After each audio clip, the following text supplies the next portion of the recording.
여러 가지의 사랑이 있습니다. 그러나 그 중에서도 인간과 인간이 나눌 수 있는 사랑 중에 가장 고귀한 사랑은 어버이의 사랑이라고 분명하게 말씀드릴 수 있습니다. 자식을 사랑하는 부모님의 사랑을 여러분 어디에서 찾아볼 수 있겠습니까? 남녀 간의 사랑은 부모님이 주신 사랑과는 좀 다르죠. 짜릿하기도 하고 가슴이 설레기도 하고 달콤하기도 하겠지만 부모가 주는 사랑하고는 비교할 수 없을 만큼 참 다르지 않을까 저는 그렇게 생각합니다. 여러분 왜 그렇게 생각하겠습니까? 남녀 간의 사랑은 짜릿하고 가슴 설레고 달콤함은 혹 있다 할지라도 나의 모든 허물까지, 나의 모든 연약한 것까지, 나의 무거운 고통까지 같이 내 목숨을 내어줄 만큼 사랑할 수 있는 그 사랑의 깊은 마음은 찾아보기가 어렵지 않을까 싶은 마음에 제가 그렇게 단언하면서 여러분에게 말씀드릴 수 있는 것입니다. 저뿐만이 아니라 모든 사람들도 또 그렇게 이야기를 했고 우리보다 앞서간 모든 철학자들도 그렇게 이야기를 한 바가 있습니다. 그래서 하나님께서도 그 부모의 사랑과 희생을 너무도 아르시기에 부모를 공경하는 사람에게는 하나님께서 부수적으로 당연히 해야 될 일이겠지만 이 땅에서 잘되고 장수한 복을 허락하여 주셨습니다. 여러분 오늘은 어버이 주일입니다. 항상 부모를 잘 섬기고 효를 다해야 되겠지만 왜 이런 날을 특별하게 지정을 해놨을까요? 다른 날은 못하더라도 오늘 하루만이라도 물론 어버이날은 지난 금요일날 지났지만 그래도 교회 안에서는 또 어버이날을 기점으로 해서 어버이 주일로 지키는 것이 교회 안의 관례적인 일입니다. 그래서 그에 걸맞는 말씀을 선택하는 것이죠. 그래서 이 지정하는 것은 그 날이라도 부모님의 마음을 헤아리면서 잘 섬기겠다고 다짐하라는 그런 뜻으로 또는 그날 하루만이라도 부모님에게 그 감사의 표시를 전하라고 세워지는 것이 어머니 날이었는데 아버지도 고생한다 해서 이제 어버이날로 바꿔진 지가 그렇게 많이 되지는 않았습니다. 여러분 이 어버이에게 정말 순종한 사람, 정말 어버이를 잘 섬기는 사람을 제가 성경 중에서 한 사람을 여러분들에게 이미 알고 있겠지만 소개하고자 합니다. 사사기 11장 35절로 40절에 보면요 정말 무남동녀의 효심을 볼 수가 있는데 우리가 잘 알고 있는 사사 중에 입다라는 사람이 있었습니다. 근데 이 입다가 이제 전쟁에 나가려면서 블레셋 사람들과 싸워서 이기려는데 하나님 앞에 뭔가 내가 드리면은 이 나라를 우리 이스라엘 나라를 잘 지켜가는 데 있어서 그래도 내 기도를 응답해 주지 아니할까. 내가 하나님 앞에 뭔가를 잘해야 돼. 그러면 하나님이 내 기도를 응답해 주실 거야. 뭐 이런 마음으로 서원을 하였습니다. 그게 바로 어떤 내용이었는가 보니까 하나님 이 전쟁에서 승리하게 해주신다면 내가 이 전쟁을 승리하고 우리 집으로 쫙 갔을 때에 가장 먼저 내게 달려와서 반겨주는 사람 그 사람을 제물로 드릴게요. 일반적으로는 그렇게 주인이 갔다가 다시 돌아올 때에 하인들이 주인님 수고하셨습니다. 어서 오세요. 이런 마음으로 급히 달려나와서 환영해 주는 것이 이스라엘 사람들의 보통적으로 일반적으로 있는 그들의 문화입니다. 그래서 당연히 이 입다가 생각할 때 그래 우리 종들 중에는 이쁜이도 있고 말자도 있고 또 도리도 있고 무쇠도 있어. 그러니까 그 중에 어떤 놈이 분명히 나와가지고 장군 다녀오셨습니까? 뭐 이러면서 이제 나를 맞아줄 거야. 내가 그 녀석을 좀 아쉽기는 하고 또 미안하긴 하지만 제물로 탁 하나님께 드려야 되겠지? 이러면서 서원 기도를 했어요. 그런데 이게 웬일입니까? 이 입다에게는 단 하나 자식이 2명 있는 것도 아니고 3명 있는 것도 아니고 4명 있는 것도 아니고 딸 하나 있었어요. 그래서 무남 동료라고 그러죠. 아들은 없고 딸만 하나 있다 그래서 무남 동료라고. 아니 그날따라 무남 동료가 이제 그 입다가 가면서 어떤 말이 있어요. 오늘은 좀 말도 어지간히 좀 속썩이는 그 무쇠라는 놈이 나와서 주인님 오셨습니까? 이렇게 하고 누가 올까 과연 누가 내가 하는 앞에 재물이라는 것은 산채로 인간을 뭐 불태워서 드리는 그런 짐승과 같은 그런 존재잖아요. 그러니까 이 무쇠란 놈이 나올지 돌쇠란 놈이 나올지 말자란 놈이 나올지 말자란 계집 이 종이 나올지 누가 나올지 모르니까 금이 한양하고 돌아오면서 전쟁이 이기고 하나님이 내 기도를 들어주셨으니까 이제 내가 약속한 대로 내가 소원을 해야 되겠다. 그러면서 소원을 약속한 것을 실행을 해야 되겠다 하고 집을 오면서 얼마나 생각을 했겠어요. 누가 나오라면 모르겠어. 누가 나를 깍꿍하고 나오는지 모르겠어. 대문을 쫙 여니까 누가 나왔습니까? 사랑하고 내 몸보다 더 아끼는 나보다 더 사랑하는 그 무남 동료 애딸이 문을 쫙 열고 아버지 하고 달려 나오는 거예요. 여러분 그때 그 입다의 마음이 여러분 어땠을 것 같습니까? 자기 입을 아마 내가 이런 소원을 뭐하러 내가 어쩌다 이런 소원을 내가 아무래도 제정신이 아니었나 봐. 나라를 지키기 위한 수단이기는 했지만 이건 아니야. 얼마나 마음으로 자기 자신을 갈기갈기 찢어 놓았겠습니까? 그러나 소원은 소원이기 때문에 어쩝니까? 약속을 실현해야죠. 자, 우리 이 발췌된 말씀을 같이 읽어봅니다. 그의 마음이 담겨져 있습니다. 같이 읽어봅니다. 시작. 입다가 이를 보고 자기 옷을 찢으며 이르되 어찌할꼬 내 딸이여 너는 나를 참담하게 하는 자요 너는 나를 괴롭게 하는 자 중에 하나로다. 내가 여호와를 향하여 입을 열었으니 능히 돌이키지 못하리로다 하니 딸이 그에게 이르되 나의 아버지여 아버지께서 여호와를 향하여 입을 여셨으니 아버지에게서 낸 말씀대로 내게 행하소서. 이는 여호와께서 아버지를 위하여 아버지의 대적 암몬 자손에게 원수를 갚으셨음이니이다 하니라. 또 그의 아버지에게 이르되 이 일만 내게 허락하사 나를 2달만 버려두소서. 내가 내 여자친구들과 산에 가서 나의 처녀로 죽음을 인하여 애곡하겠나이다 하니 그가 이르되 가라 하고 2달을 기한하고 그를 보내니 그가 여자친구들과 가서 산 위에서 처녀로 죽음을 인하여 애곡하고 2달 만에 그의 아버지에게로 돌아온지라. 그는 자기가 서운한 대로 딸에게 행하니 딸이 남자를 알지 못하였더라. 이것이 이스라엘의 환습이 되어 이스라엘의 딸들이 해마다 가서 길르앗 사람 입다의 딸을 위하여 날씩 애곡하였더라. 아멘. 얼마나 부모의 말씀에 순종하는 저 아름다운 효심을 여러분 우리는 오늘 말씀을 통하여서 잠시 헤아려 봅니다.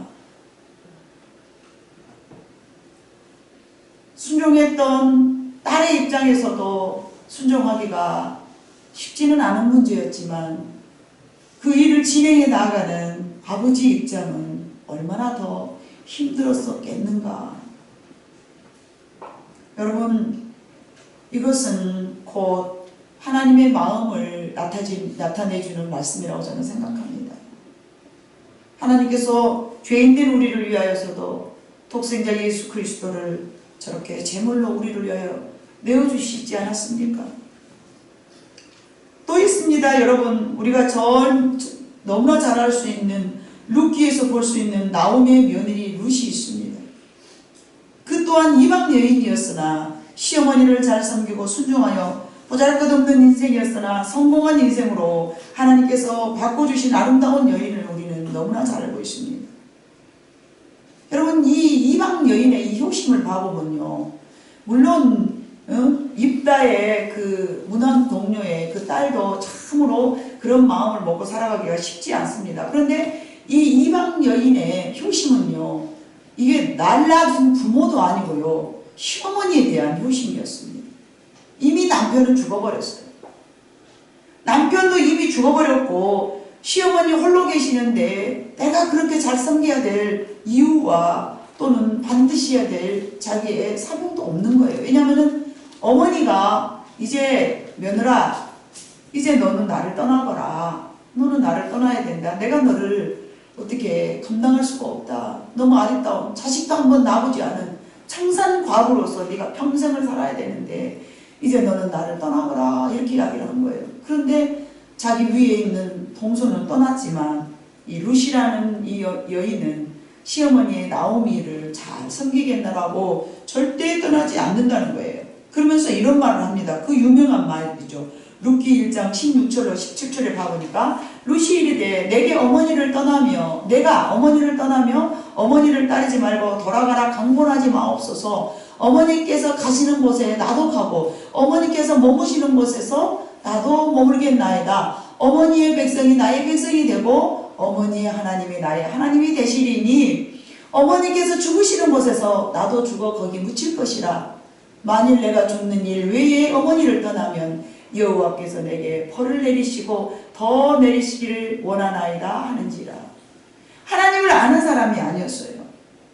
하나님을 모르는 이방 여인이었단 말입니다. 그런데 그가 저렇게 아름다운 마음으로 친어머니가 아닌 시어머니를 섬기면서 어머니가 가시는 그곳은 내가 머무려야 될 것이고 어머니가 섬기는 그 하나님이라면 나도 섬겨야 될 것이며 어머니께서 죽으시면 나도 그곳에서 죽어야 되겠습니다. 이게 보통 아름다운 그 마음이 아니지 않습니까? 그래서 그는 결국은 나중에 어떻게 됐습니까? 하나님께서 높이 세워주셔서 우리가 잘 알고 있는 예수 그리스도의 족보에 들어가 있는 여인으로 남게 됩니다. 아니죠. 예수 그리스도가 아니죠. 다윗의 왕가의 그런 왕족으로 남게 됩니다. 또 있습니다, 여러분. 세 번째, 제가 아버지의 허물을 덮어드리고 축복을 받았던 노아의 두 아들이 있습니다. 창세기 9장 21절로 27절에 봐보면요, 굉장히 많은 내용이 있습니다. 포도주를 마시고 취해버린 그 노아에게 이제 벌거벗고서 하체를 드러내놓고 자고 있었어요. 그런데 먼저 가나안이 함이죠. 가나안은 함이죠. 함이 그 아버지의 하체를 보고서 밖으로 나가서 그 형제 셈과 야벳에게 말을 합니다.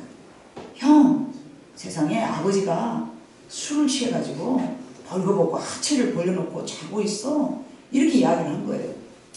그 말을 들었던 셈과 야벳이 옷을 가져다가 자기들의 어깨를 메고 아버지의 그 벌거벗은 하체를 보지 않으려고 얼굴을 들고 앞문으로 들어가지 않냐고 옷을 걸쳐매고 뒤스로 이렇게 걸어 들어갑니다. 너 이쪽 잡아, 나 이쪽 잡게. 그리고 아버지의 하체를 안 보려고 이렇게 가가지고 뒷걸음질 쳐서 아버지의 누워있는 모습을 다 덮어드리는 거예요. 그때 자고 일어난 노아가 그 사실을 알게 됩니다. 그리고서는 이제 복을 주죠. 복을 줍니다. 셈아, 너는 이렇게 되라. 야벳아, 너는 이렇게 되라. 그러면서 복을 주는데 셈의 복은 여호와 하나님을 섬기는 복이었고 야벳의 복은 이 땅에서 창대하는 복을 허락하였습니다. 아버지의 기도를 들으시고 하나님께서는 그들에게 그와 같은 복을 내려주셨습니다. 여러분, 이처럼 성경은 오랜 역사를 통해서 우리에게 여러 가지 것으로 큰 교훈을 주고 있습니다. 오늘 본문의 말씀으로 저는 여러분에게 소개하고자 합니다. 본문의 요거벳의 아픔을 한번 여러분과 함께 나눠보고자 합니다. 레위 사람 아므람과 요게벳이 결혼하여서 아들을 낳았는데 당신은 애굽에서 종으로 살고 있었던 터인지라 애굽 나라에서 자유롭지 못한 삶을 살면서 자신의 아기를 낳았다 할지라도 마음대로 낳아서 키울 수 없는 그런 시대적 배경이 있었습니다. 그때 하나님께서 은혜를 주셔가지고 히브리 산파가 이제 모두 죽이라는 애굽 바로왕의 명령을 거역하여서 이제 목숨을 겨우 살려낸 우리가 알고 있는 모세가 있었죠. 그래서 이제 이 아이는 이름도 지을 수가 없어요. 왜냐하면 언제 죽을 줄 모르니까 아이의 이름을 짓지 않았어요. 아이의 이름이 없어요. 길게 함께 살 수 없는 안타까운 현실 속에서 살고 있습니다. 이 얼마나 처절한 인생인지 모릅니다. 내 아이의 이름을 마음대로 낳아서 기를 수 없는, 내 아이를 기를 수도 없고 내 아이의 이름을 지어줄 수도 없는. 요즘은 어쩝니까? 아이를 사랑해서 막 태명을 막 부르지 않습니까? 뭐 태명이 뭐 딸기, 뭐 사랑이, 뭐 건강하게 자라라고, 뭐 뚝뚝이, 뭐 별의별 그 뭐 태명이 다 있더라. 얼마나 아이를, 자기 아이를 간절히 사랑하면요 태명을 불러가지고 막 그러지 않습니까? 그런데 애가 나서 석 달이 되도록 자기 아이의 이름을 지을 수가 없는 거예요. 그런 상황이에요. 키울 수도 없어요. 얼마나 안타까운 세상이었는지 여러분 가히 좀 짐작이 가려고 생각합니다. 그런데 이 아므람과 요게벳은요, 성경을 봐보니까 아이를 낳았는데 너무 얼굴이 준수하게 생긴 거예요. 잘생겼다 하는데 이건 오늘 눈, 코, 입이 막 똑바라가지고 막 아주 막 너무나 막 깍듯한 막 요즘 말하는 뭐 꽃미남이랄지 그게 아니라 얼굴을 봐보니까 범상치 않은 얼굴인 거예요. 물론 내 자식은 다 안 입어도 이쁘잖아요. 근데 이들이 봤을 때는 정말 좀 남달랐던 것 같아요. 그래서 이 아이를 석 달째 몰래 키우는데 여러분 아이들은요 100일 뭐 이렇게 돌 될 때까지는요 여러분 그들의 언어가 뭘로 말합니까? 울음으로 언어를 해요. 젖줘요 그러면 엄마 밥 주세요, 엄마 배고파요 이렇게 말하지 안 하고 다 울음으로 말을 해요. 울음소리를 들어보면 여러분 어쩝니까? 배고픈지 기저귀를 갈아주라는 것인지 어디가 아프다는지 엄마들이 영리해. 그냥 하라 그러. 할머니들이 돼 있잖아요. 할머니 정도 되면 7씩 낳아서 키워가지고 옛날에는 7씩 낳아서 키워 더 하라 그러. 요즘 엄마들은 몰라. 모르니까 누구만 불러대? 엄마가 지금 유머예요. 엄마! 딸이 애기 하나 낳으면요. 엄마가 애를 키우는지 할머니가 애를 키우는지 몰라. 엄마! 감각이 둔해가지고 몰라. 근데 우리 때만 해도요. 다 우리가 감당을 하잖아요. 그러니까 귀를 기울여보면 얘가 귀저귀를 갈아주라는 건지 어디가 아프다는 것인지 먹을 걸 달라는 것인지 아니면 자기를 갖고 흔들어 놀아달라는 것인지 다 이렇게 언어가 달라요. 그런데 여러분 봐보세요. 이 범상치 않은 아이가 배고플 때 얼마나 우람차게 울었겠어요? 뭐라고 울었겠어요? 밥 주라고. 와! 뭐 이렇게 울을 수도 있잖아요. 예? 모세가 밥 주라고. 요렇게는 안 울었을 거 아니야. 범상치 않은 아이니까. 되게 울었을 것 같아요. 그렇게 되게 울 때에 그래 우냐 엄마 내 새끼 참 울음도 참 요란하다 이러면서 키웠어야 되는데 울기만 하면 어찌 하셨어요? 조잡을 해야지.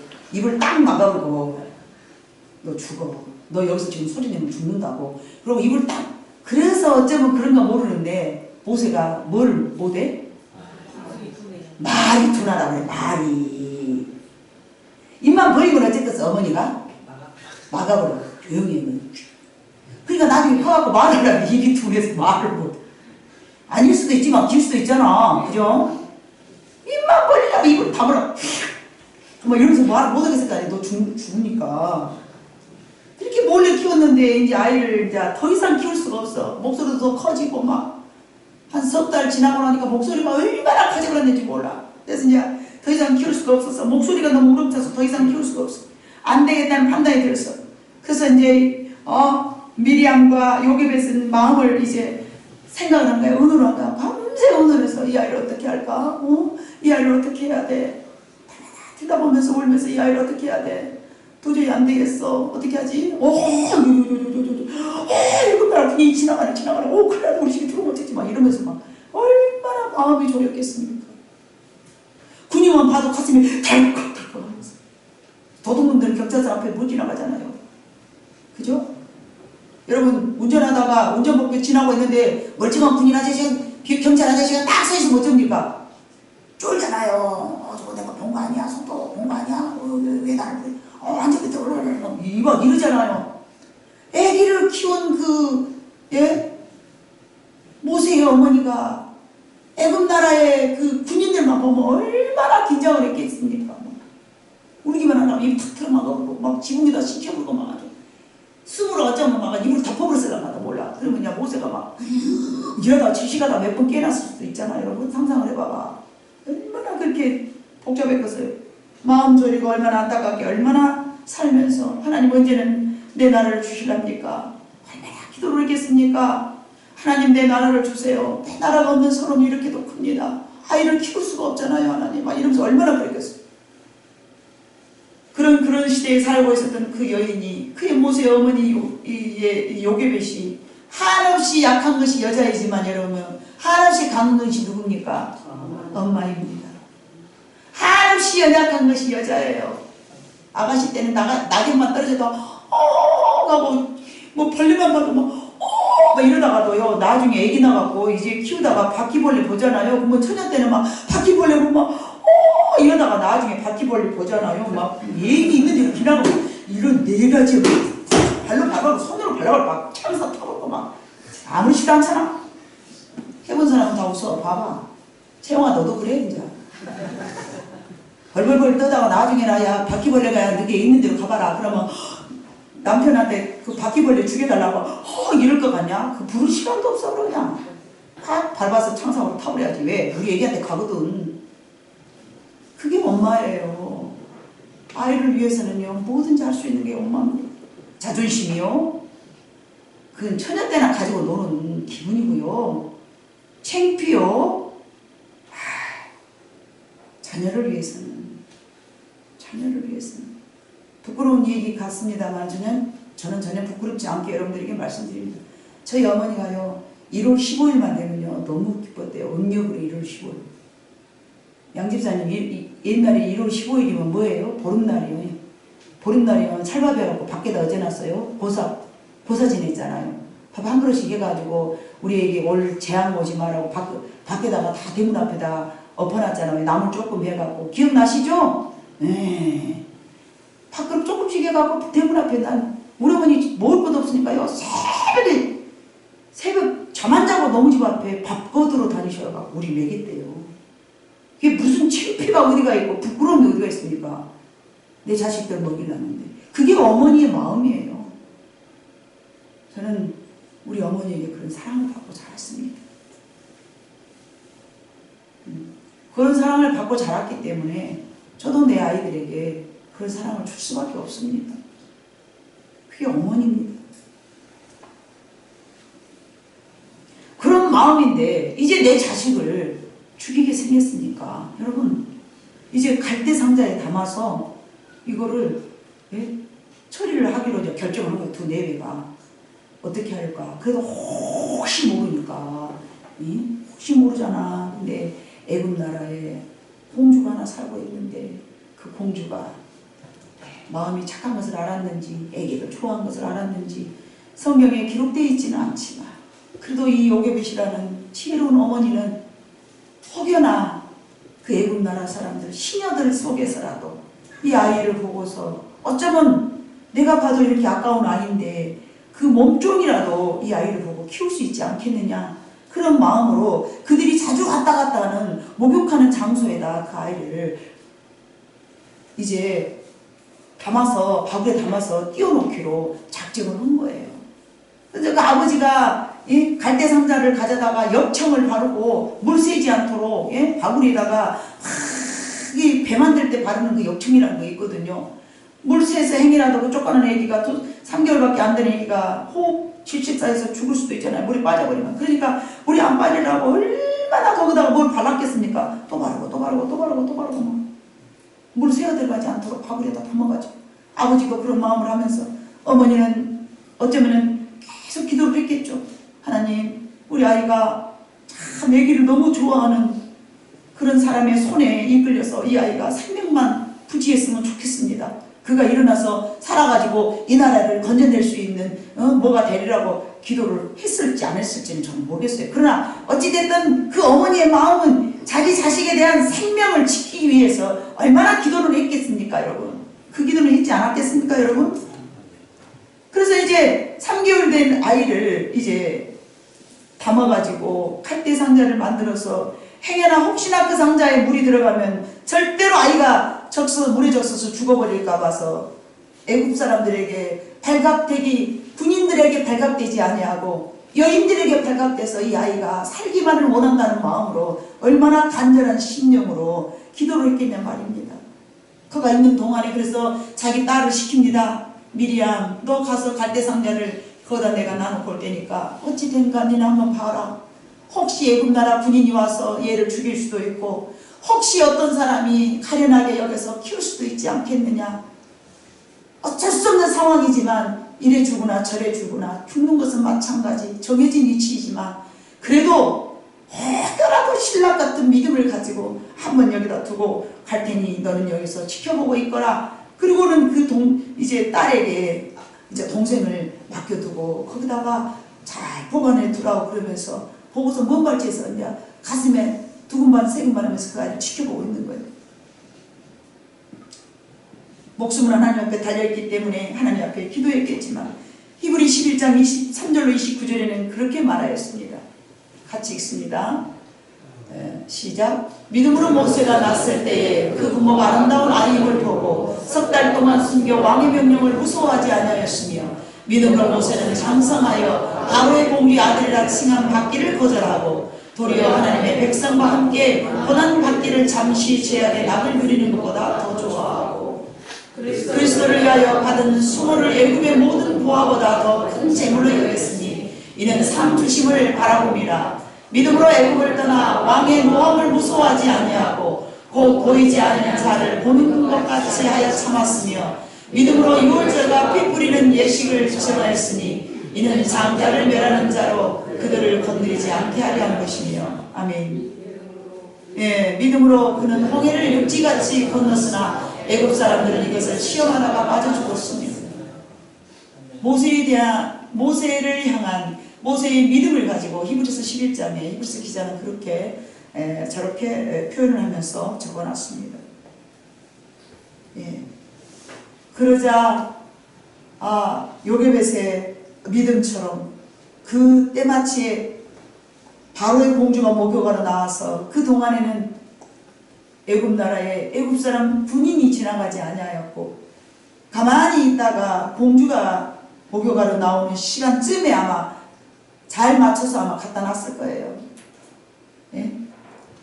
공주가 이 시간에는 거의 목욕하러 나와. 그 시간을 잘 맞춰서 아마 갖다 놨으리라고 저는 생각합니다.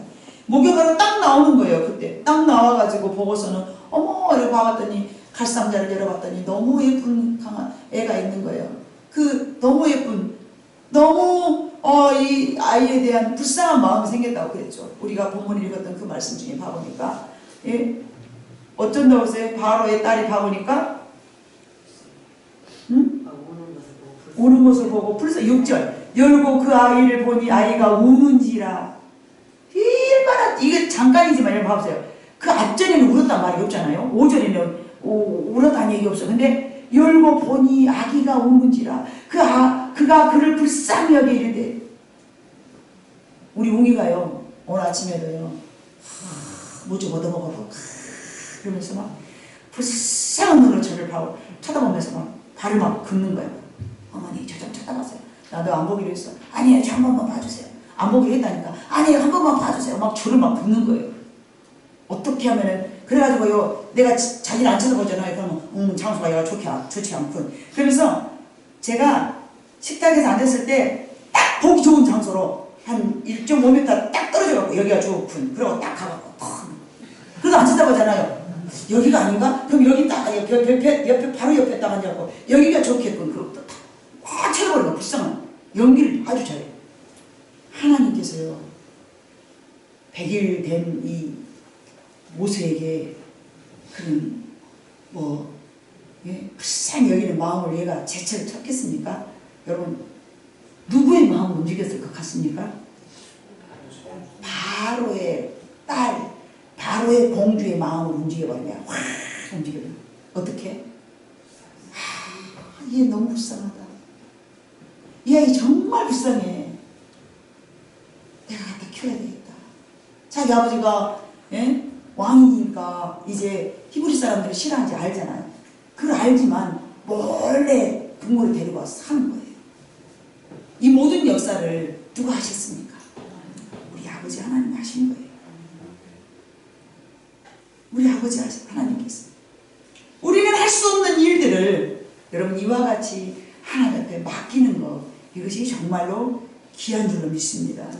그는 자신이 할 수 없는 일이기 때문에 여러분 포기하지 않았습니다. 우리도 자녀들을 양육하고 우리도 이제 그 부모를 섬겨야 될 그런 입장이지 않습니까? 그런데 우리가 할 수 없는 일이 있을 때가 있습니다. 우리가 부모를 잘 섬겨야 되는데, 예를 들어서 입다의 딸처럼 내가 죽음으로써 감당해야 될 부분이라 하면 감당해야 되겠지만, 여러분 도저히 나의 어머니를, 나의 부모님을 섬겨야 되는데 내 힘으로는 감당할 수 없는 어려운 일이 생긴다면 우리는 어떻게 해야 됩니까? 포기해야 됩니까? 아니면 엄마 왜 그래? 그러고 싸워야 됩니까? 아니요. 하나님 앞에 맡기는 것이 가장 좋을 줄로 믿습니다. 여러분 포기와 맡김의 차이를 아십니까? 우리는 맡기라고 말하면요, 포기함으로 받아들이는 사람이 굉장히 많습니다. 맡기세요. 그러면 목사님 이게 포기를 하는 걸까요? 맡기는 게 뭔지 잘 모르겠어요. 그렇게 이야기하는 사람이 있어요. 맡기는 것이 무엇인지 모르기 때문에 그래요. 이 맡긴다는 것은요, 포기가 아닙니다. 맡기는 것은요, 나보다 더 능력 있는 사람한테 맡겼기 때문에 내 마음이 평안해진 상태를 말하는 것입니다. 그 일이 안 되는 것이 아니라 반드시 될 줄 알고 기다리는 것이 맡김인 줄로 믿습니다. 맡김이 무엇인지 모르는 사람들은요, 경험해보지 못한 사람들은요, 맡기라는 것이 무엇인지를 모르기 때문에 안 된다라고 말해요. 이 맡기는 것은요, 제가 이를테면요, 너무 무거운 거예요. 오늘 아침에도 제가 위에서 상자를 몇 개 가지고 내려올 때 너무 무거운 거예요. 그래서 아이들을 시키려고 데리고 나왔죠. 대건아, 예? 너 이것 좀 들어다가 이거다 갖다 놔.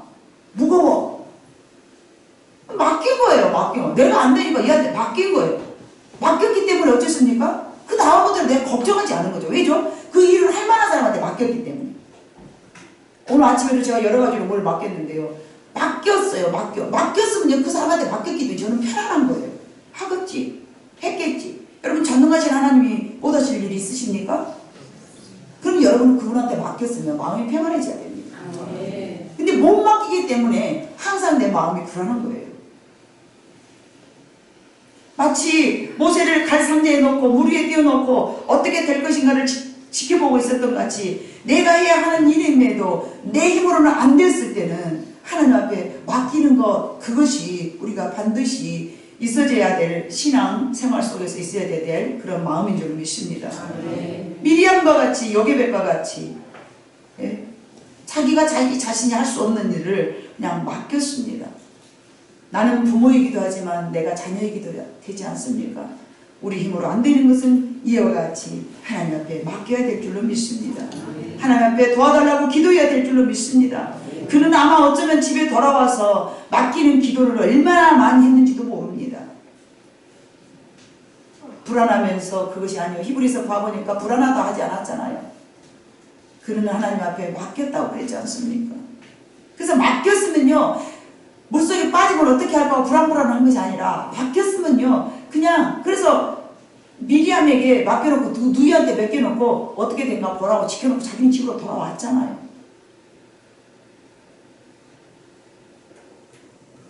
이 세상의 모든 부모들의 마음은요, 이와 같이 안타까운 마음으로 살아가는 것이 현실입니다. 모든 부모들의 마음이 혹 그렇지 않다 할 수도 있죠. 예. 노아의 아들 셈과 야벳, 제가 전자로 세 사람의 그 이야기를 말씀드렸지 않습니까? 여러분, 입다의 아버지 봐보세요. 자녀에게 할 짓을 했습니까? 본인의 잘못된 소원으로 해서 자기 자식을 죽이게 됐어요. 그런 부모도 있어요. 또 어떤 부모는 자기 허물 좀 이야기했다고 말이죠. 예? 벌을 내린 부모도 있어요. 예, 그런 부모도 있잖아요. 각색의 부모가 있습니다. 또는 시집을 갔는데 아니 남편이 죽어버렸어요. 그런 경우도 있어요. 말도 안 되는 경우가 있단 말이에요. 우리는 사람이 살다 보니까 참 여러 가지 경우의 수가 있는 거예요. 그러나 내 부모가 때로는 내 부모답지 않더라도, 내 부모가 나하고 이상이 같지 않고 너무나 뭐가 틀리더라 할지라도 부모는 그래도 섬겨야 되는 것입니다. 왜요? 하나님의 명령이기 때문에 그렇습니다. 하나님의 명령이기 때문에 우리는 순종해야 됩니다. 그러나 단서가 붙어있죠. 야고보서 6장에 봐보면 주 안에서 부모에게 순종하라. 주 안에서. 제사 지내러 가는데 따라가갖고 제사 지내면서 순종하라는 얘기는 아닙니다. 하나님 안에서. 그래서 입다의 딸이 그러지 않습니까? 아버지가 하나님 앞에 소원을 했으면 제가 그것은 순종해야 됩니다. 이런 마음이 여러분 주 안에서 순종하는 마음인 줄 믿습니다. 네. 그래서 이 세 가지 이야기는 오늘 마지막으로 여개벳을 소개하면서 어떤 심정이 되었든 간에 여개벳 같은 심정을 가지고 살아가는 부모도 있고, 예, 또 여러 가지 어쩔 수 없는 세상에서 살아가는 모든 동안에서 똑같은 부모, 똑같은 마음, 똑같은 자식, 똑같은 현장, 똑같은 환경, 똑같은 어떤 생각을 가지고 모든 부모가 우리를 대하는 건 분명히 아닙니다. 그러나 여러분 부모의 마음을 우리가 헤아리, 그래서 우리 교회같이 여러분 마음을 헤아리는 것을 훈련시키는 교회가 없지 않습니까? 때로는 우리가 이해가 되지 않더라도 그 부모의 마음을 헤아리기 위해서는 그 마음을 알아야 된다고 여러분에게 누누이 말씀드렸습니다. 내 자녀를 잘 양육하게 하기 위해서는 잘 이해가 되지 않지만 사랑으로 양육해야 되기 때문에 그 자녀의 마음을 헤아려 보라고 여러분들에게 자녀들의 마음을 헤아리는 방법을 여러 가지로 여러 번 방법으로 여러분들에게 소개를 해드렸습니다. 왜 그래야 될까요? 그것이 하나님의 말씀이기 때문에 그렇습니다. 내가 사랑하려는데 이해가 안 되면 그를 용서가 할 수 없고, 용서가 안 되면 하나님의 말씀에 순종할 수가 없지 않습니까? 왜요? 우리는 늘 이해보다는 오해가 더 쉽기 때문에 그렇습니다. 내 생각하고 네 생각하고 다른데, 내 부모의 생각과 나의 생각이 다른데, 내 부모가 살아왔던 환경이 다르고 내가 살아왔던 환경이 다르고, 내 부모가 살아왔던 그 삶에 대한 패턴이 다르고 지금 내가 살아가는 내 패턴이 다른데 어떻게 내가 부모를 다 이해하면서 부모하고 나하고 코드가 맞겠냐 말입니다. 그러나 여러분 요게벳이 자기 자녀를 사랑한 것처럼 입다도 또 노아도 또 비록 내 딸도 아닌 며느리지만 나오미도 그들을 사랑하는 모습을 여러분은 성경을 통해서 이미 알고 계십니다. 그 나오미가 룻을 사랑하여서 며느리지만 내 딸도 아니지만 책임지기 위해서 얼마나 노력을 합니까? 그것이 부모의 마음이라는 것입니다. 그리고 비록 입다가 자기 자식을 그렇게 죽게 만들었지만 그가 사는 동안 내내 아마 가슴 아파했을 것이라고 저는 생각합니다. 부모라면 그러지 않았겠습니까? 여러분, 이것이 우리들의 부모의 마음입니다. 날라주신 우리의 부모의 마음입니다. 그래서 때로는 부모가 힘이 없어지고 초라해지고 보잘것 없어지고, 젊은 날에는 우리 엄마여야 우리 아이를 그러잖아요. 초등학교 가면 우리 엄마여야 막 이렇게 자랑하잖아요. 그런데 이제 90살 80살 되면 우리 엄마여야 하고 여러분 자랑할 만한 어머니가 되십니까? 우리 아버지여야 라고 여러분 자랑할 만한 아버지가 되십니까? 힘은 없어지죠. 얼굴은 주름살 깨졌죠. 검버섯은 새카맣게 올라왔죠. 기억력도 떨어지죠. 헛소리 하시죠. 맨날 잊어버리고 또 잊어버려가지고 아까 말한 말 또 하죠. 한 가지 예로 여러분 늙으면요, 아까 한 말인데 잊어버리고 또 해요. 그러면 그래도 여러분 들어줘야 돼. 엄마가 늙어가는구나.